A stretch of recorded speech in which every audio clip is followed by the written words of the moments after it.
Very good evening to everyone. ठंड में चाय की चुस्की के साथ आप आज मेरा लेक्चर सुनेंगे। मैं हूँ डाइटिशियन पूजा गुप्ता।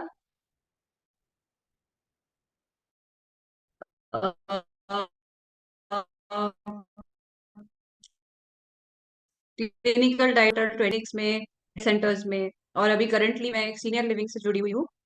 हिंदुजा हॉस्पिटल मुंबई, कोकिलाबेन धीरूभाई अंबानी हॉस्पिटल मुंबई, यहाँ पे मेरा मैक्सिमम वर्क एक्सपीरियंस रहा है।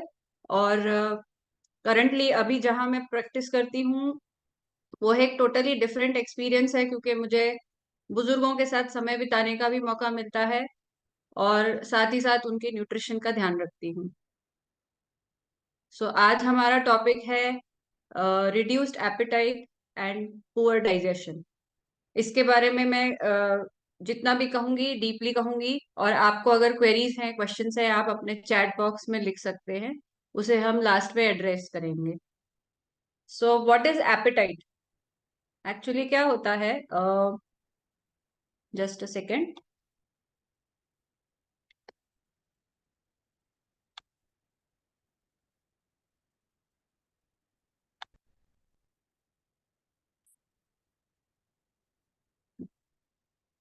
यूजुअली हम देखते हैं कि हम हमें हमारी भूख कम हो जाती है, या हमें ऑलवेज फुल फील होता है, ब्लोटेड फील होता है।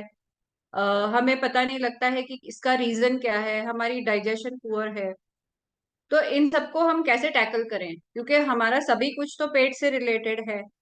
अगर हमारा डाइजेशन ठीक नहीं होगा तो हम कुछ नहीं कर सकते। हमारा दिन अच्छा नहीं बीतेगा, हमें भूख कम लगेगी, हमें किसी काम करने में मन नहीं लगेगा। तो बहुत सारी चीजें होती है। तो पहले तो हम जानेंगे कि एपेटाइट क्या होती है और उसे हम कैसे बेटर करें। और उसके बाद जानेंगे कि डाइजेशन कैसे हमारा पुअर हो जाता है, क्या क्या रीजंस है, उसके कॉजेस क्या है, और उन्हें कैसे टैकल किया जा सके न्यूट्रिशन से। सो पहले हम देखते हैं what is appetite. Appetite is the desire to eat food, जो हमें हंगर के रूप में, भूख के रूप में फील होती है। एपेटाइट और हंगर को हम मिक्स नहीं कर सकते, दोनों अलग चीजें हैं। जैसे कि एपेटाइट क्या होती है, एक साइकोलॉजिकल डिजायर होती है, खाना, कोई स्पेसिफिक खाना खाने के लिए। और जो हंगर है वो है एक फिजियोलॉजिक सेंसेशन, मतलब जो हमारी बॉडी में फील नॉर्मली ऑटोमेटिकली होती है, और जो हमारे खाने की रिस्पॉन्स को ये करती है, प्रॉम्प्ट करती है। तो एपेटाइट इस तरह से हंगर से अलग है। Appetite is regulated by a close interplay between digestive tract, adipose tissue and the brain.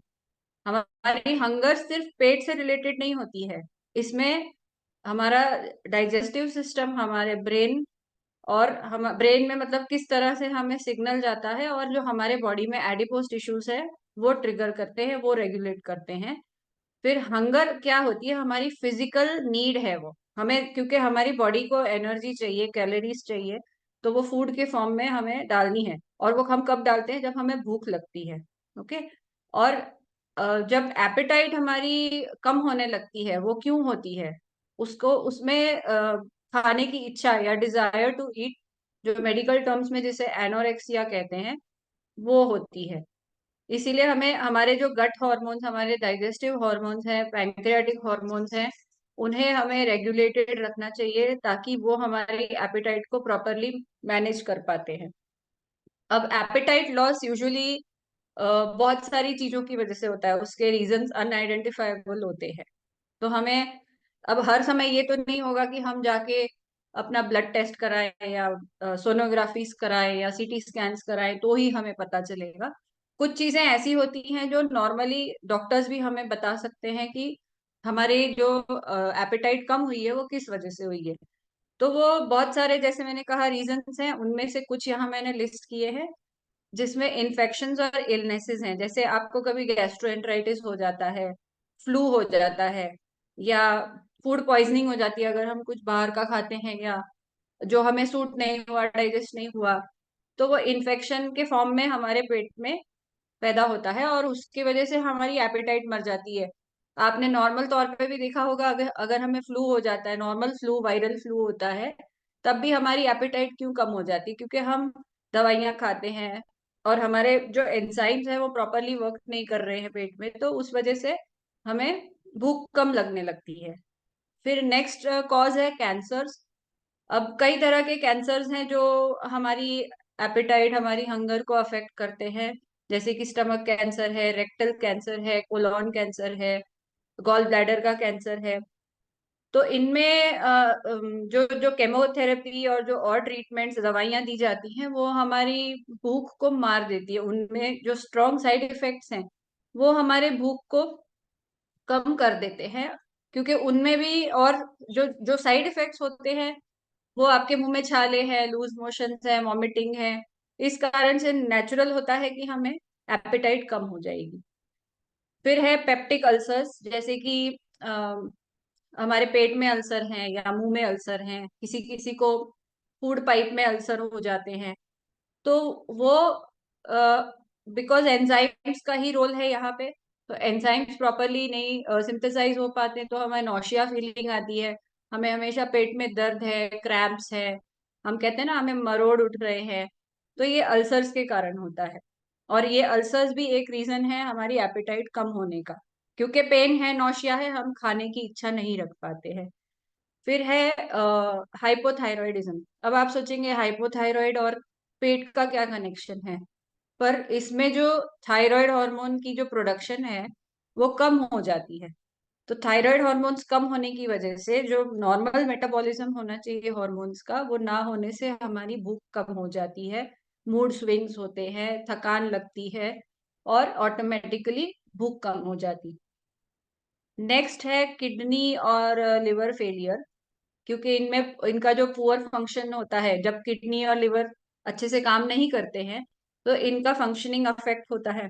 इसके जो अभी अंदर मेटाबॉलिज्म है, जो उसका एंजाइम्स का रोल है, वो कम होने की वजह से उस हमारी बॉडी में टॉक्सिन्स पैदा हो जाते हैं, और वो हमारी एपेटाइट को दबा देते हैं, तो भी भूख कम हो जाती है। और नेक्स्ट है एज।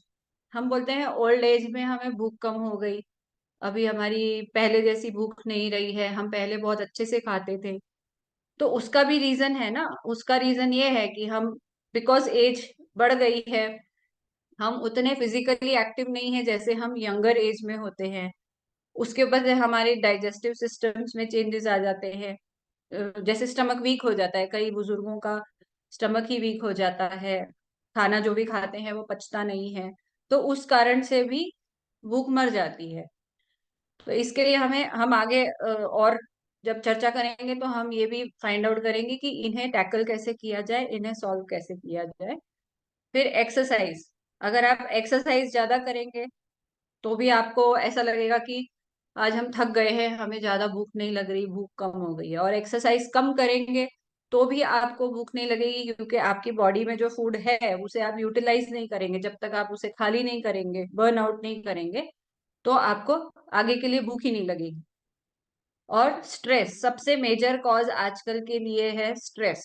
किसी भी बीमारी को ले लीजिए, डॉक्टर्स पहले पूछते हैं आपको किसी तरह का स्ट्रेस तो नहीं है। तो यहाँ भी जब हमें भूख नहीं लगती है, हम अगर एक नॉर्मल एग्जांपल लेते हैं, बीमारियां तो अलग बात है, अगर कोई बच्चा एग्जाम देने जा रहा है तो वो स्ट्रेस में है एक तरह से, है ना। तो उसमें क्या होता है, वो स्ट्रेस के कारण उसका फोकस स्ट्रेस पे रहता है, खाने पे कम रहता है। तो ये तो एक मामूली एग्जांपल हुआ, लेकिन हमारी डे टू डे लाइफ में बहुत ऐसे सिचुएशंस हैं, बहुत सर्कमस्टेंसेस हैं जहां हमें स्ट्रेस होता है। तो स्ट्रेस के कारण हमारी एपिटाइट अपने आप कम हो जाती है। तो अब हम देखेंगे कि how to deal with it. Okay, there are many ways, there are many alternatives where we can increase our appetite if we do it correctly. So the first thing is we should eat small meals more frequently. हमें थोड़े थोड़े quantity में frequently खाना है। एक ही समय में पूरी थाली भर के अगर आप खाएंगे तो आप पहले तो थाली देखेंगे, आपको मन नहीं करेगा कि मैं इतना सारा कैसे खाऊं। और दूसरी बात है, इतना ज्यादा एक साथ खाने से वो डाइजेस्ट होना भी जरूरी है, वो नहीं हो पाता। तो इसलिए हम कहते हैं कि छोटे मील्स खाइए, लेकिन फ्रीक्वेंटली खाना है, ताकि आपका स्टमक खाली भी ना रहे ज्यादा देर तक। और एक समय पे आप ज्यादा कैलोरीज ले लेंगे तो आपसे फिर बाकी एक्टिविटीज नहीं हो पाएंगे, आपको लेथार्जी लगेगी, थकान लगेगी, आलस आता है, नींद आती है। नेक्स्ट है जितना हो सके कैलोरीज अपने मील्स में बढ़ाइए। अगर आपको कम भूख लगती है तो आप ऐसे मील्स प्लान कीजिए जो आपको कैलोरीज जिसमें ज्यादा हो, कैलोरी डेंस होते हैं, जैसे मिल्क शेक्स होते हैं, या आपकी हाई प्रोटीन डिशेस होती हैं। एग एग बेस्ड हो गया, दाल बेस्ड हो गया, स्प्राउट बेस्ड हो गया। तो ये आपको कैलोरीज भी दे रही हैं, एनर्जी भी दे रही हैं, प्रोटीन भी दे रही है। सबसे जरूरी है, जब आपकी एपिटाइट सही से नहीं चल रही है तो आपको अपने मील टाइमिंग्स पे बहुत ध्यान देना है। आप अपने मील टाइमिंग्स को फिक्स कर लीजिए। जैसे पहला एग्जांपल मैंने दिया कि स्मॉल मील्स फ्रीक्वेंटली खाना है, तो आप उसको इस तरह से प्लान कर लीजिए कि मुझे इतने बजे ये खाना है, इतने बजे के बाद ये खाना है, इतने घंटों के बाद ये खाना है। अगर आप शेड्यूल बनाएंगे तो आपकी बॉडी ऑटोमेटिकली उस चीज को एक्सेप्ट करने लगेगी, और अगर आप स्किप करना भी चाहें तो वो आप नहीं कर पाएंगे, क्योंकि आपकी बॉडी डिमांड करती है, वो एक सेट पैटर्न बन जाएगा आपकी बॉडी के लिए। फिर डोंट स्किप ब्रेकफास्ट।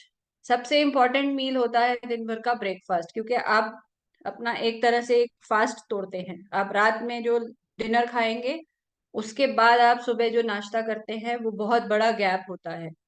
तो अगर हम वो भी स्किप करेंगे तो हमारे energy level starting of the day में ही जीरो होंगे या बहुत कम होते हैं। इसीलिए हम एम्फोसाइज करते हैं कि ब्रेकफास्ट सबसे अच्छे तरह से खाना जरूरी है। फिर बेशक आप या तो लंच कम खाइए या लेट खाइए या उसे भी ब्रेक करके खाइए। और आपको ये ध्यान देना है कि आप फाइबर, जब आपकी एपेटाइट कम होती है, फाइबर कम खाना है। यूजुअली डाइटिशियंस, न्यूट्रिशनिस्ट, डॉक्टर्स ये कहते हैं कि हमें हमारा डाइजेस्टिव सिस्टम ठीक रखने के लिए फाइबर ज्यादा खाना है, ताकि हमें कॉन्स्टिपेशन ना हो और हमारा सिस्टम हमेशा क्लियर होता रहे।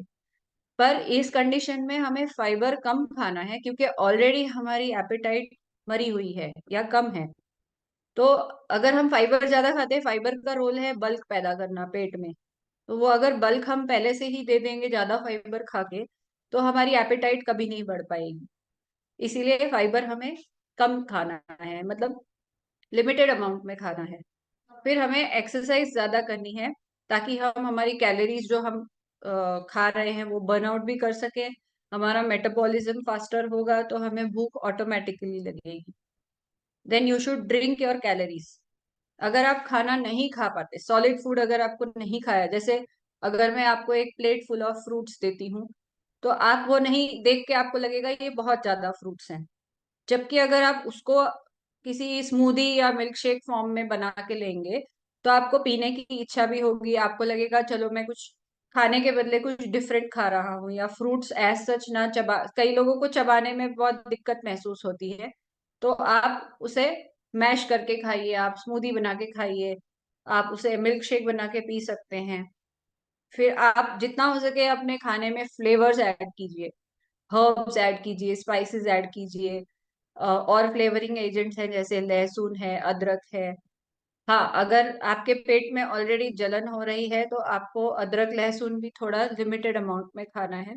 उसके लिए आप आपका एक पर्सनलाइज डाइट चार्ट बन सकता है in consultation with the dietitian. देन आप अपने प्लेट साइजेस को थोड़ा सा मैनिपुलेट करेंगे, चेंज करेंगे, तो भी आपकी एपिटाइट खुलने में मदद होगी। हम जैसे छोटे बच्चे को कहते हैं ना, उसके लिए आप अगर देखेंगे, आप बाजार जाएंगे, आप डिफरेंट तरह के कार्टून वाली प्लेट्स ढूंढेंगे, पोर्शन वाली, कंपार्टमेंट वाली प्लेट्स ढूंढते हैं कि हम बच्चे को किस तरह से खाना सिखाएं, किस डिफरेंट तरीके से हम उन्हें खाना सिखाएं। तो यही चीज हम बड़ों पे भी लागू हो सकती है, सीनियर सिटीजन्स पे भी लागू हो सकती है, कि हम उसको प्रेजेंट किस तरह से करते हैं। अगर हम जो खाना हमें खा खा के बोरियत हो गई, हमें देख के भूख नहीं लगती है, उसे अगर हम एक प्रेजेंटेबल वे में दिखाएंगे तो शायद वो देख के हमारी भूख थोड़ी सी खुलने लग जाती है। और अपने डे टू डे रूटीन में हेल्दी स्नैक्स को इंक्लूड कीजिए। ऐसा जरूरी नहीं है कि जब हमें भूख लगती है बीच में हम मंच करने के लिए सिर्फ नमकीन खाएं, चिप्स खाएं। हमारे पास और भी बहुत हेल्दी ऑप्शंस होते हैं, जैसे नट्स एंड ड्राई फ्रूट्स हैं, या इन बिटवीन फ्रूट्स खाने चाहिए, सैलेड्स, डिफरेंट तरीके के सैलेड्स खाने चाहिए। आप combinations of vegetables and pulses बना मिक्स करके भी सैलेड्स बना सकते हैं। तो ऐसा जरूरी नहीं है कि सैलेड है तो वो मील नहीं है। एक सैलेड भी, एक बड़ा बाउल सैलेड का भी आपके लिए मील का काम कर सकता है। So in addition to that, green leafy vegetables, मेथी, पालक, बथुआ जो है वो आपके डाइजेस्टिव एंजाइम की प्रोडक्शन को बेहतर करती है, तो ऑटोमेटिकली आपकी एपेटाइट बढ़ेगी। फिर हमें जितना हो सके पानी ज्यादा पीना है। एपेटाइट लॉस हमें डिहाइड्रेशन के कारण होती है, तो हमें प्लेंटी ऑफ वाटर पीना है। अगर डाइजेस्टिव सिस्टम स्लो है तो उसका कॉज भी यही है, वो एपेटाइट को कम करेगा। तो उसके लिए भी आप जितना पानी पिएंगे आपका डाइजेस्टिव सिस्टम बूस्ट होगा और आपको भूख लगने लगेगी। फिर जैसे पहले मैंने कहा था, कुछ स्पाइसेस और हर्ब्स का इस्तेमाल रेगुलर होना चाहिए आपके खाने में।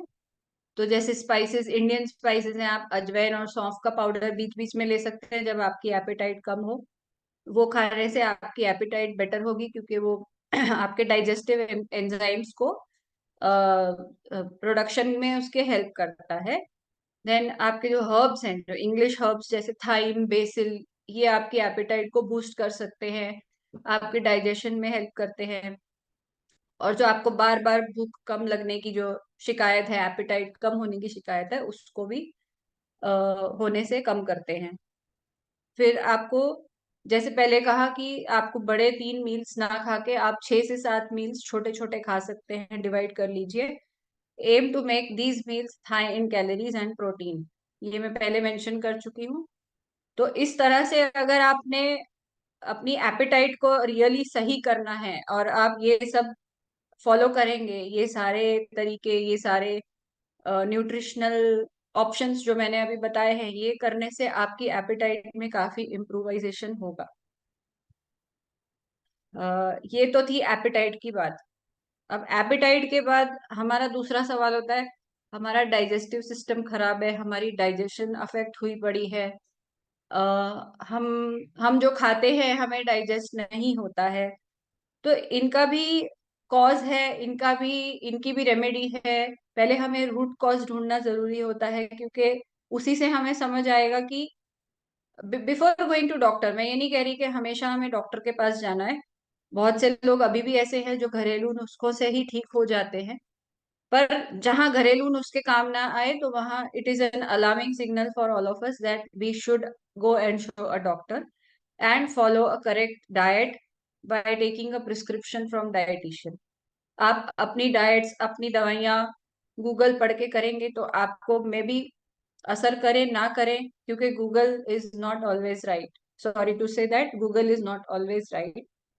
it sometimes gives you half information or it is sometimes misleading, और it's I can say, वो जैसे कहते हैं ना, एक साइज सभी को फिट नहीं होता।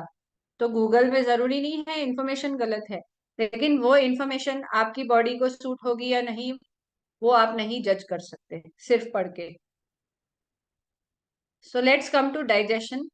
पहले हम जानेंगे कि हमारे डाइजेशन पुअर होने की वजह क्या है। पहली चीज होती है दवाइयाँ, जो हम दवाइयाँ खाते हैं। अच्छा, कई लोग दवाइयाँ बिल्कुल नहीं खाते हैं, पर यूजुअली ये देखा गया है कि जो ये जो एंटी इन्फ्लेमेटरी ड्रग्स खाते हैं, दवाइयाँ खाते हैं, वो असर करती हैं डाइजेशन पे। फिर GERD, gastro oesophageal reflux disease, ये आजकल बहुत कॉमन हो गया है। हमेशा हमें ये फीलिंग रहती है कि जो हम हमारे पेट में है वो ऊपर चढ़ के आ रहा है। इसे कहते हैं GERD, और ये बहुत कॉमन हो गया है आजकल। फिर अनहेल्दी डाइटरी हैबिट्स, अगर हमारी ईटिंग हैबिट्स हेल्दी नहीं है, वो भी एक कॉज है पुअर डाइजेशन होने का।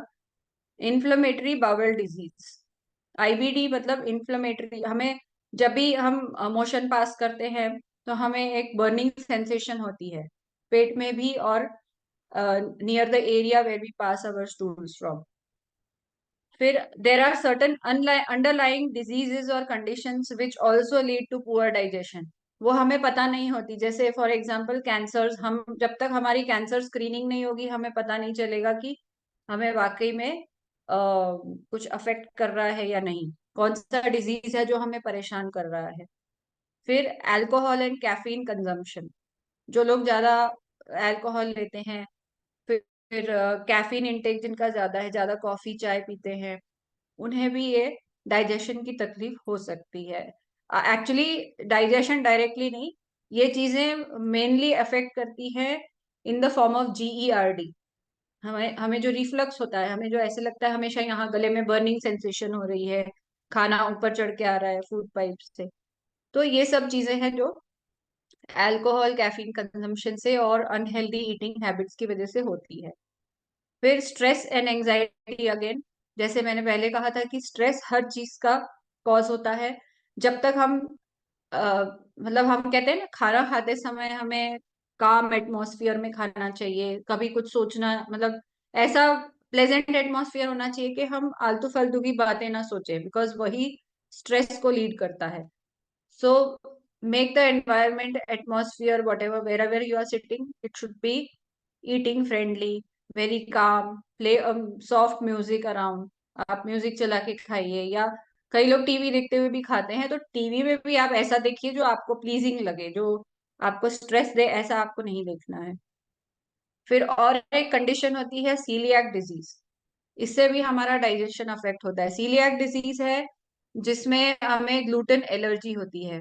ग्लूटेन एक प्रोटीन होता है जो वीट में प्रेजेंट होता है, वीट एंड वीट प्रोडक्ट्स, जिसके कारण जब ये डिजीज फॉर्म होता है, ये डिजीज डिटेक्ट होता है, तो there are conditions like frequent diarrhoea, frequent vomiting, और ये टेस्ट के बाद ही रूल आउट होता है कि आपको सीलियाक डिजीज है कि नहीं। It is not always that आपको जब भी लूज मोशंस हो या वॉमिटिंग हो तो आपको लगे कि हमें सीलियाक डिजीज है, ऐसा जरूरी नहीं है।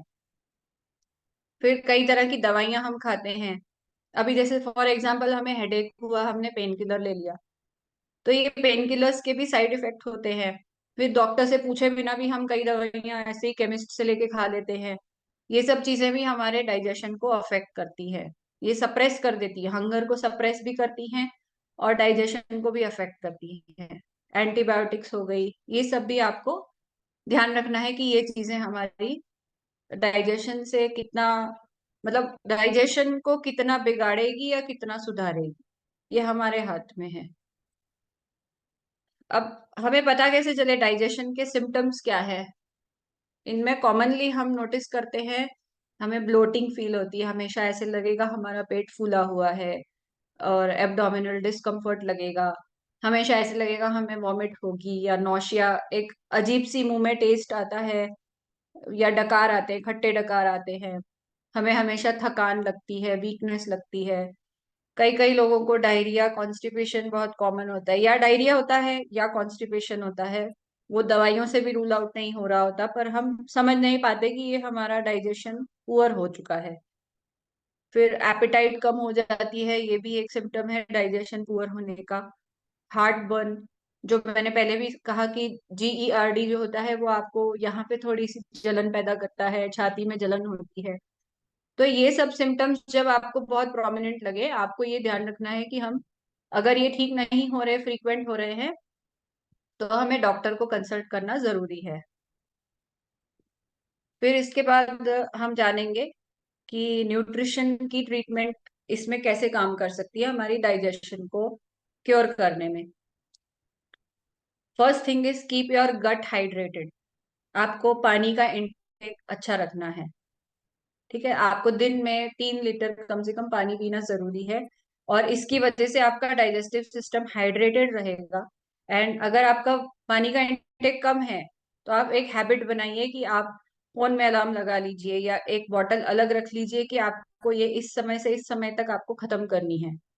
इवन अगर आपको प्यास नहीं भी लगी है, लेकिन आपकी बॉडी की वाटर रिक्वायरमेंट को मीट करने के लिए ये करना जरूरी होता है। फिर है, आपको अपने डाइजेस्टिव सिस्टम को इरिटेट नहीं करना है, मतलब आपको ऐसी चीजें नहीं खानी है अपनी डाइट में जो आपको हमेशा जलन पैदा करती रहे, क्योंकि हम अपनी बॉडी को सबसे अच्छा जानते हैं। जो हमें सूट नहीं होगा, हम बेटर है कि वो चीज पहले से ही अवॉइड करें, या पहले से ही उसको ना कर दें कि हम नहीं खा सकते हैं। हाँ, कुछ कंडीशंस ऐसी होती है, कहीं कहीं आप बाहर गए तो आपको वो खाना पड़ता है, तो you have to pick and choose. तो यू शुड अवॉइड ईटिंग, जैसे कुछ चीजें जो इरिटेट करती हैं वो है हॉट स्पाइसेस है, लाल मिर्च होती है तीखी वाली, या too much of caffeine intake, coffee पीना, चाय पीना, अल्कोहल लेना। बहुत ज्यादा स्वीट्स खाने से भी हमें इरिटेशन होती है गट में, तो क्योंकि उनमें शुगर और फैट का अमाउंट बहुत ज्यादा होता है। तो हमें हमेशा ये चीजों का बैलेंस बना के चलना है कि हमारी डाइट कैसी रहेगी जो हमारे डाइजेस्टिव सिस्टम को हर्ट ना करे। फिर हाई फाइबर डाइट खाना जरूरी है, क्योंकि अगर आप कम खाएंगे तो आपको कॉन्स्टिपेशन हो सकती है। और इस मतलब वो आपको हेल्प करने के बजाय ऐसा ना हो जाए कि आपकी कंडीशन और बदतर होती जाए, बढ़ती जाए, और वो कुछ मेजर कॉम्प्लिकेशन में बदल जाए। तो आप पहले से ही स्टेप लीजिए। आपको फाइबर इंटेक अपना अच्छा रखना है। होल ग्रेन्स खाने हैं ज्यादा, जैसे अनाज होता है, होल अनाज है। आजकल आप सुनते होंगे मिलेट्स का बहुत चलन है। मिलेट्स जैसे ज्वार, बाजरा, रागी है, दलिया है, ये सब चीजें आपको अपने रेगुलर डाइट में इंक्लूड करनी चाहिए। ओट्स होते हैं, बीन्स होते हैं। फिर ड्राई फ्रूट्स एंड नट्स को इंक्लूड करना जरूरी है, फ्रेश वेजिटेबल्स, फ्रेश फ्रूट्स। और ये सबसे इम्पोर्टेंट है कि फ्रूट्स एज इट इज खाएं तो बहुत अच्छा है। उसके क्योंकि अगर आप उसको जूस निकाल के लेते हैं, आप सोचते हैं कि कौन चबाएगा फ्रूट्स, चलो जूस बना लेते हैं, लेकिन आप जूस बनाने में उसका जो फाइबर कंटेंट है वो डिस्ट्रॉय कर रहे हैं। आपको सिर्फ एक रिफाइंड फॉर्म ऑफ फ्रूट्स मिल रहा है। सो इट इज बेटर कि आप उसको होल फॉर्म में खाएं, ताकि एज इट इज फाइबर आपकी बॉडी में जाएगा। तो in addition to keeping constipation at bay and maintaining your body weight, ये उसमें भी आपको हेल्प करता है। और और आपको इरिटेबल बाउल सिंड्रोम और डाइवर्टिकुलाइटिस से भी बचाता है। फिर आपको जितना हो सके आप प्रोबायोटिक्स इंक्लूड कीजिए। प्रोबायोटिक्स मतलब ये एक हेल्दी बैक्टीरिया होता है जो ऑलरेडी हमारे डाइजेस्टिव सिस्टम में प्रेजेंट होता है। तो ये इतने पावरफुल होते हैं कि आपके जो पुअर डाइट आप खाते हैं या स्ट्रॉन्ग एंटीबायोटिक्स खाते हैं उसको नलिफाई करने में हेल्प करते हैं। जैसे इसीलिए हम कहते हैं डेली बेसिस पे हमें लो फैट योगर्ट खाना, मतलब जो भी दही है, आपको दही और दही के प्रोडक्ट्स अपनी मील्स में कंपल्सरीली इंक्लूड करने चाहिए। जैसे दही है, छाछ है। फिर और प्रोबायोटिक चीजें जैसे सोया मिल्क है, डार्क चॉकलेट है, इनका रेगुलर कंजम्पशन आपकी मील्स में होना चाहिए। फैटी फूड्स अवॉइड करना है। फैटी फूड्स जैसे ज्यादा तले हुए या प्रोसेस्ड फूड्स होते हैं जो फैट, जिनमें फैट कंटेंट ज्यादा होता है, उससे क्या होगा कि हम अपनी बॉडी में जो जितना फैट कम डालेंगे तो उसका मेटाबॉलिज्म भी प्रॉपर होगा। जितना ज्यादा फैट डालेंगे वो मेटाबोलाइज नहीं होगा, तो आपके वो फिर शुगर में कन्वर्ट होने लगता है। And vice versa, if you take high sugar foods, that gets converted into fat in your body. So, in a nutshell, I would say eat fruits and vegetables, choose whole grains and nuts, limit or avoid red and processed meats, limit added sugars, cook healthier, eat probiotic foods, stay hydrated, maintain healthy weight, avoid smoking, avoid alcohol, try to get enough sleep, reduce your stress, and exercise regularly. So at the end of the session, I would say thank you for joining us. I hope the information that was shared with you was useful, and thanks for your valuable presence. Have a nice evening. Thank you.